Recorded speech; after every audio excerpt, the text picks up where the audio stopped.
Marehemu Jacob Juma amezikwa nyumbani kwake Bumula, kaunti ya Bungoma, lakini seneta wa Bungoma Moses Wetangula hakuwataja wauaji wa Juma jinsi alivyokuwa ametishia hapo awali. Waombolezaji walijumuisha wakuu wa CORD wakiongozwa na Kinara Odinga, Moses Wetangula na Kalonzo Musyoka. Walitaka serikali kuhakikisha kwamba wauaji wa Juma wanakamatwa na kufunguliwa mashtaka. Alikuwa mbunge wa Lugari Cyrus Jirongo sasa alisema yuko tayari kupambana na naibu wa rais William Ruto mahakamani kutokana na matamshi yake ya Alhamisi. Familia ya Juma inataka majasusi wa kigeni kuhusishwa katika uchunguzi huo wa kifo cha Juma. Wanasema wanafanya uchunguzi. Uchunguzi gani? Uchunguzi gani? Rongo na kweli. Manake kama wanataka wangekwenda nyumbani wakamuuliza mama alitoka saa ngapi, alikuwa amebeba nini na nini. Kwa hivyo hiyo bwana anasema uchunguzi kwenda kumwambia kunguru huko. Hata kama watakuwa miaka 90, you will be caught up with the long arm of the law and you'll be held accountable for this crime.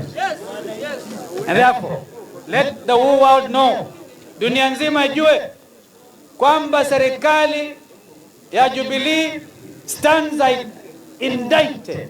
That's a legal terminology. Parliament, the members of Parliament that are here, you prepare and file a motion in Parliament to create a select committee of Parliament, because that is one of the ways to exert pressure on this government.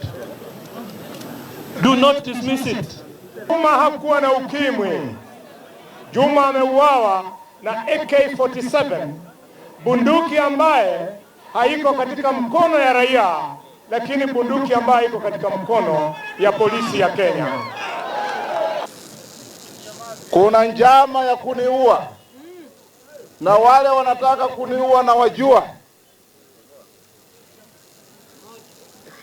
Na mimi nikamwambia ndugu yangu, that's a frightening information. Let's be careful. And he went and posted on his tweets the names of the people.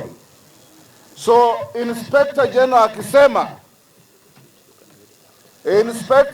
akisema ya kwamba Weta na Raila na Jirongo na Jimmy Wanjiki waende waandikishe statements, that man is wasting public funds.